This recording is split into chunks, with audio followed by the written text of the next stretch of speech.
One day, a terrifying realization slips into your mind. The people you once trusted to be adults aren't. They look like adults. They speak like adults. They move through the world with the props of adulthood: jobs, marriages, taxes, opinions. But behind the mask, you sense something hollow, unformed, unfinished. A childhood that never truly ended. A spine that never learned to carry weight. You notice it in a single moment, almost accidentally. A 40-year-old melting down over a minor inconvenience. A professional unable to hear simple feedback without crumbling. Someone with 2 decades of experience responding to frustration with the emotional vocabulary of a child, denied a toy. And suddenly, everything you thought you understood about adulthood fractures. It's not a few individuals. It's not a rare exception. It's a pattern, a quiet epidemic of emotional adolescence hiding inside grown bodies. We explain it away with comforting labels: burnout, anxiety, miscommunication, stress. But deep down, you know what you're looking at. You're seeing adults who were never forged, people who aged but never matured, lives stretched across years without ever forming the inner architecture that makes adulthood real. This is the part that unsettles you. We are the most educated generation in history, yet the least prepared for the basic demands of adult existence. Surrounded by more information, more convenience, more technological power than any civilization before us, yet crumbling under the slightest pressure. You hear it in the way people speak. They avoid decision-making as if choices were threats. They treat responsibility like a burden meant for someone else. They cling to comfort, validation, indulgence, anything that shields them from the weight of becoming someone solid. Because somewhere along the line, adulthood stopped being inevitable. It became optional, reversible, a lifestyle choice instead of a developmental necessity. And when maturity becomes optional, most people do not choose it. Look around. You'll see lives drifting without structure, collapsing at minor obstacles, paralyzed by the smallest discomfort. People who look grown on the outside but remain inwardly soft, reactive, untempered. Humans who never develop the ability to withstand reality when it stops catering to their feelings. You're not misreading the world. You're not being cynical. You're witnessing a civilizational collapse of the adult identity, and once you see it, you cannot unsee it. Because if the adults around you never truly became adults, what does that mean for you? There was a time when growing up wasn't a matter of preference. It wasn't a spiritual journey or a self-help project. It was a biological deadline, enforced by reality itself. For most of human history, life didn't wait for you to feel ready. By 15, you were already contributing to the survival of your family. By 20, you were expected to stand on your own feet. Not because society was strict or unforgiving, but because existence was. Life demanded competence, nature demanded discipline, communities demanded reliability. There was no space for extended adolescence, no grace period for self-discovery, no cultural permission to find yourself for a decade. Reality pressed on you like gravity, and you responded by building strength or you broke. Maturity wasn't a psychological achievement. It was an adaptation, a survival mechanism. When winters were harsh, when work was physical, when hunger was a real possibility, you didn't have the luxury of drifting. You didn't have the luxury of indecision. Childhood ended not because you wanted it to, but because the world made sure it did. And then came the shift. Over the last 50 years, something radical occurred. So gradual we barely saw it, yet so transformative it rewired the very structure of human development. We built a world designed to remove every form of inevitability that once forced people to grow. Formal education stretched into the mid-20s. Entering the workforce became a slow negotiation. Responsibility became optional. Family formation became postponable or disposable. Adulthood stopped being a threshold and became a hallway with no exit. The result? A generation suspended in psychological limbo, humans biologically grown, emotionally unfinished. Because when maturity stops being something the world requires from you, it becomes something you must voluntarily choose. And here lies the fatal flaw. Most people do not choose it. They choose comfort, openness, exploration, perpetual possibility.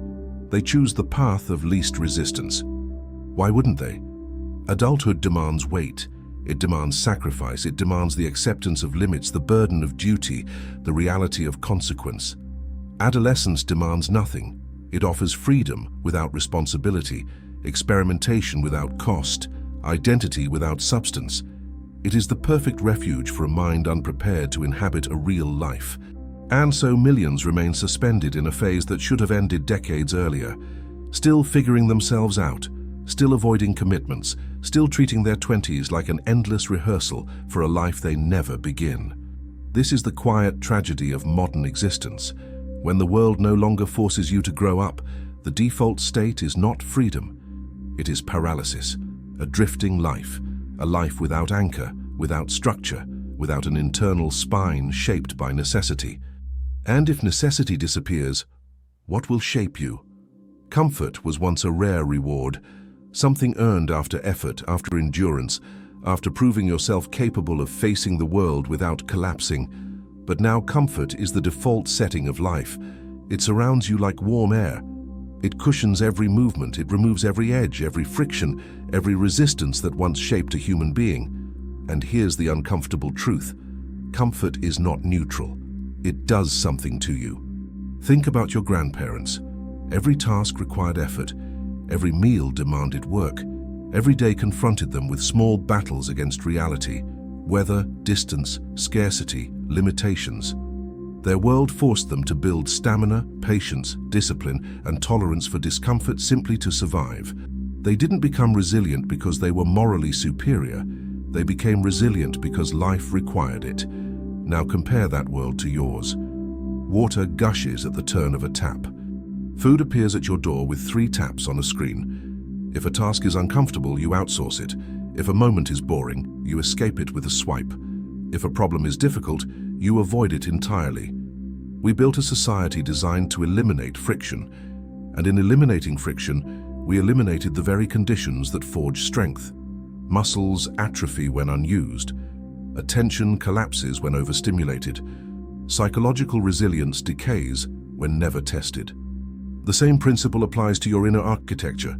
If life never pushes against you, nothing inside you learns to push back. You begin to break under pressures that previous generations considered normal. A harsh word feels like aggression. A delayed response feels like rejection. A minor inconvenience feels like catastrophe, because your psychological musculature was never challenged enough to grow. This is the hidden cost of convenience. It makes you weak while convincing you that you're comfortable. Comfort creates a silent dependency. You begin to expect the world to be soft. You expect tasks to be easy. You expect emotions to be managed for you. You expect life to accommodate your feelings. And when it doesn't, when reality shows even a hint of its original hardness, you experience panic, confusion, outrage. Modern adults collapse not because they are inherently fragile, but because they were never conditioned to carry weight. Convenience promised to make life easier. Instead, it removed the training ground of adulthood. The ability to endure monotony, to persist through difficulty, to face discomfort without fleeing. These are not virtues. They are adaptations. They emerge naturally when the world is hard. They evaporate when the world becomes soft. You may not realize it, but every convenience you enjoy transfers a piece of your strength to an external system. And with enough transfers, nothing remains. You become someone who cannot function without artificial support. Technology, automation, instant gratification, constant soothing. And then comes the most devastating realization of all. When everything is easy, even living becomes hard. Because a life without resistance is not peaceful. It is empty, flat, directionless. The comfort you think protects you is the very thing preventing you from becoming someone you respect. And once you see that clearly, a quiet question rises. If comfort is stealing your strength, why do you keep clinging to it? Your mind was not built for the world you live in. That's the brutal truth no one wants to admit. You walk around with a nervous system designed for scarcity, unpredictability, danger, and effort, while living in an environment engineered for abundance, stimulation, and ease. This mismatch doesn't merely confuse you, it rewires you. Modern technology does not help you, it conditions you.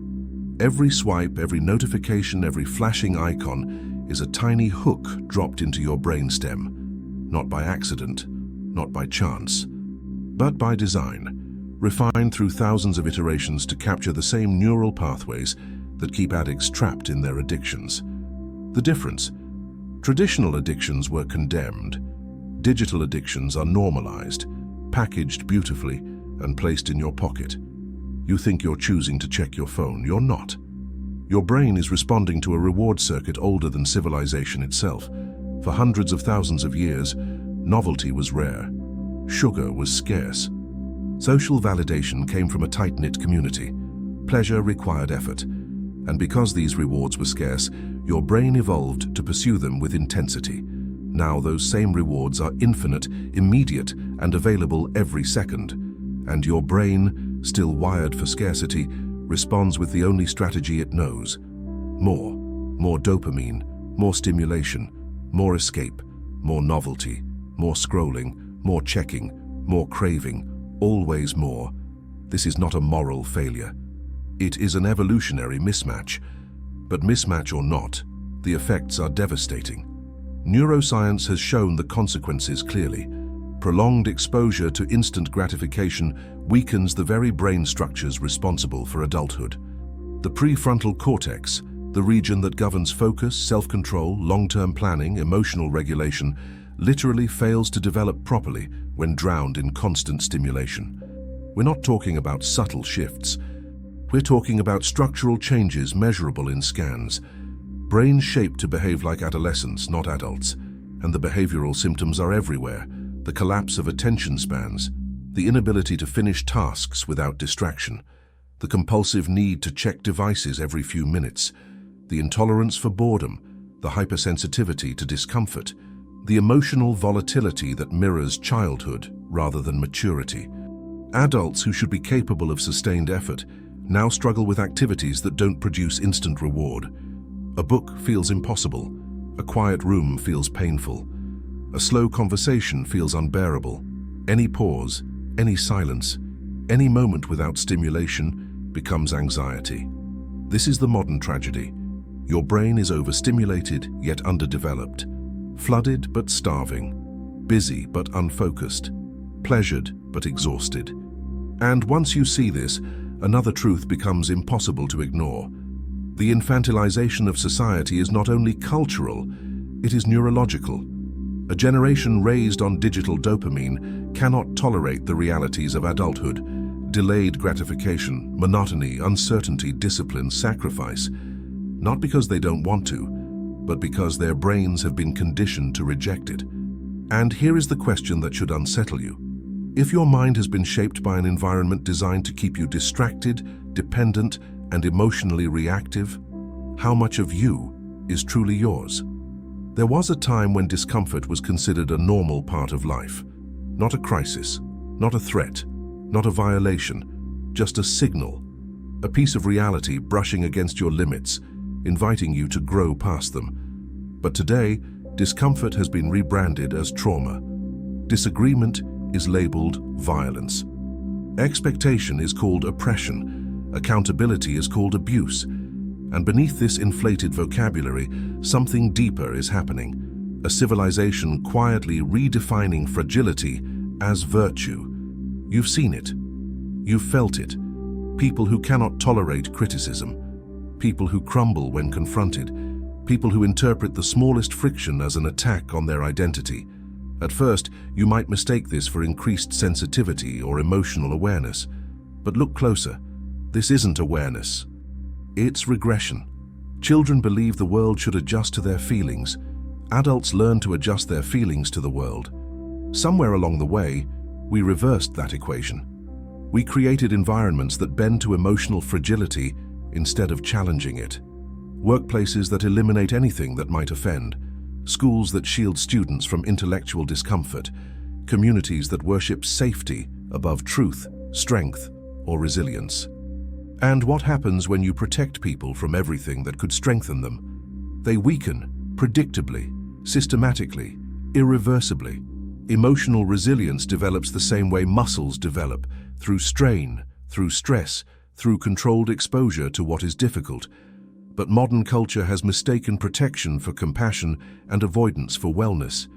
We spare people from discomfort thinking we are helping, but we are dismantling their inner defenses. This is not kindness. This is sabotage disguised as care. And it produces a specific type of adult, someone who is simultaneously fragile and entitled. Fragile because they cannot withstand discomfort. Entitled because they believe their fragility deserves accommodation from everyone else. Their emotions become weapons, their feelings become demands, their discomfort becomes a moral accusation. You made me feel bad, therefore you're wrong. You challenged me, therefore you're harmful. You disagreed with me, therefore you're unsafe. This is not psychological maturity.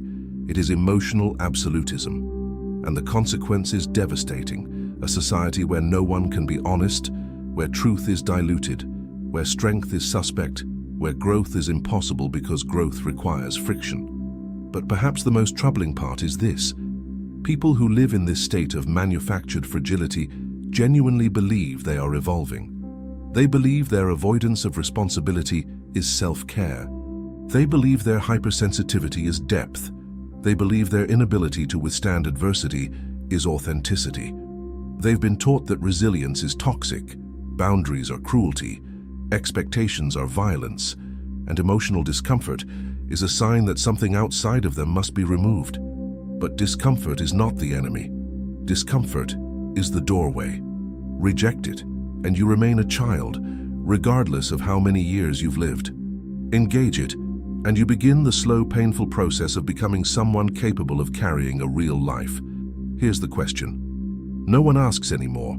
If everything that challenges you is labeled harm, how will you ever become strong? There is a quiet panic running beneath modern life, a fear so deep, so ancient, so universal that we've built entire industries to hide it, not to cure it, not to understand it, but to conceal it behind filters, injections, clothing, slang, and desperate imitation. The fear of aging, which is, of course, the fear of dying. You see it everywhere. People in their 40s dressing like they're 20. People in their 50s chasing trends meant for teenagers. Adults adopting the mannerisms, speech patterns, insecurities, and priorities of a life phase they should have outgrown decades ago. This is not vitality, it is denial. A denial so total that it becomes a worldview. A philosophy of existence built around the refusal to accept that time is real, that life has stages, that maturity requires letting go of who you once were. Vitality is different. Vitality is the energy that comes from purpose, from experience, from inner clarity. Vitality deepens with age. Juvenilism does not. Juvenilism freezes you in the most superficial layer of youth. Appearance, trend, novelty, impulse, distraction. It gives you the costume of youth without any of its fire. And the more you cling to these costumes, the more obvious the truth becomes. You are not fighting aging. You are fleeing responsibility. You are fleeing depth. You are fleeing the existential weight of becoming someone who must stand for something. Because aging demands confrontation. It forces you to face your limitations. It forces you to define your values. It forces you to grow in wisdom, discipline, sacrifice, and courage. But when a culture worships youth, it worships a phase of life defined by the absence of these qualities. Look around. Entire generations are trying to remain in psychological adolescence because adolescence comes with no duties, no anchors, no expectations, no burdens of legacy or leadership. Youth promises possibility without consequence, and modern adults cling to this promise like a lifeline. But the cost is immense. A person who refuses to age refuses to grow. A person who refuses to grow remains shallow. A person who remains shallow eventually becomes terrified of anything that requires depth. The fear of aging becomes the fear of seriousness. The fear of seriousness becomes the fear of commitment. The fear of commitment becomes the fear of responsibility. And the fear of responsibility becomes the fear of being an adult. This is not cosmetic. This is existential. When you deny aging, you deny the arc of human development itself. You deny the stages that give life shape. Exploration, building, mastery, legacy. You deny the meaning that only emerges through the passage of time. And perhaps this is the most painful truth. If you refuse to accept that your life is finite, you will never live it fully. Because the acceptance of death is what makes purpose possible. It is what gives weight to decisions, seriousness to love, urgency to growth, depth to time. Bonhoeffer understood this when he wrote that every calling begins with a kind of death, the death of who you were before the responsibility arrived. But how can a society embrace responsibility if it refuses even to admit it is aging? So people stall, they hover, they drift in a half-life between youth and adulthood, possessing the anxieties of the young but none of their energy, and the years of the old but none of their wisdom. Chronological adults, existential adolescents. Trapped in a limbo where they do not belong to any phase of life, too old to be young, too unformed to be mature. And once you see this limbo, a single question rises from the depths. If you spend your entire life pretending you are not aging, when will you ever begin to truly live? There is a moment in every collapsing civilization when people forget something essential, not by accident, but by design. A truth so old it feels primitive, and yet so central that without it adulthood becomes impossible. Duty. For thousands of years, duty was the backbone of human life. It shaped identity, anchored purpose, created structure, and forced people to grow. Duty meant there were things you upheld even when you didn't feel like it, paths you committed to even when they became difficult, responsibilities you carried because something in you understood. Without weight, there is no spine. But modern culture did something unprecedented. It killed duty, not suddenly, subtly, quietly, through 1,000 small messages repeated until they became unquestioned truth. Do what feels right. Keep your options open. Never let anything limit you. Commitment is a trap. You owe nothing to anyone. Freedom became an idol. Choice became a religion. But choice without commitment is just drift. And drift slowly hollows you out from the inside. With duty gone, people became liquid, shapeless, anchorless, unable to root themselves in anything beyond immediate comfort. A workforce that can be moved anywhere, a population that can be sold anything. Individuals with no obligations are perfect consumers, always searching, never satisfied, always ready for the next hit of novelty. This wasn't liberation. It was control disguised as freedom. Because if nothing is required of you, you will never require anything of yourself. And here lies the core of the crisis. You cannot become an adult without choosing to carry weight. Responsibility is not the enemy of autonomy. Responsibility creates autonomy. Duty is not a prison. Duty is the structure that allows a human life to take shape. A person who rejects duty doesn't become free. They become empty. They become the drifting figure you now see everywhere. The 40-year-old who collapses under minor stress. The professional who avoids commitments. The adult who reacts like a child because nothing in their life ever forced them to grow. We are not just living through a collapse of maturity. We are living through the collapse of the conditions that once created maturity. And yet, within this collapse lies a possibility, one that only a few will ever choose. The rebirth of the adult. Not the adult defined by age, but the adult defined by self-chosen responsibility, by limits accepted voluntarily, by commitments upheld even when inconvenient, by duties embraced not because they are easy, but because they forge someone you can respect when you are alone with yourself. And here is the revelation most people never reach. Maturity does not appear when life forces it. Not anymore. In our era, maturity only appears when you choose it deliberately, when you decide to grow even though no one is making you. That choice is the dividing line between those who remain children in aging bodies and those who step into the seriousness of their own existence. You started this journey noticing the terrifying truth. Most adults today are not adults. But now the question returns, and this time it lands with full weight. If the world refuses to grow up, will you? If this message resonated with you, stay close. This channel is a refuge for those who are done living small, shallow lives, for those ready to rebuild the inner architecture that our culture abandoned. Subscribe, stay, and walk with me. There is more ahead than you've ever been told.